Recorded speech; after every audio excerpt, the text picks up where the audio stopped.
Hey guys, Steve from Kopf Percussion here. I want to share something with you today. This is something that I used to offer as an add-on to my drums. It's a plastic bass port that fits into the sound hole of a cajon. Now, it was designed to tighten up the low end a little bit and give the drum some extra punch. And to be fair, it works. I mean, the sound was there, but I never really liked it. I mean, it's made out of plastic and it relies on this rubber gasket to hold it in place. And sometimes that gasket would fail. The port would loosen up or sometimes it'd just pop right out. So eventually I had to start attaching them with screws.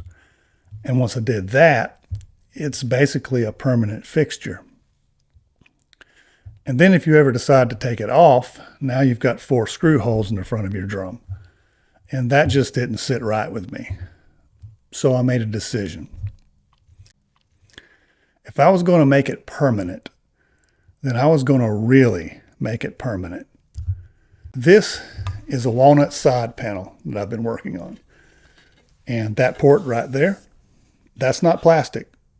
It's not an add-on. It's built directly into the panel, carved from the same wood as the rest of the cajon.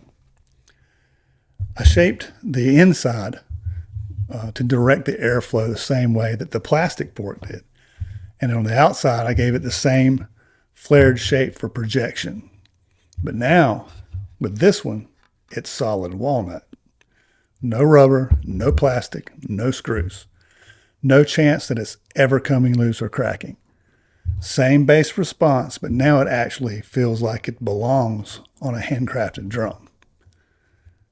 I love doing stuff like this, the quiet upgrades, solving problems in a way that looks simple, but makes a big difference. Anyway, I thought you'd like to see it.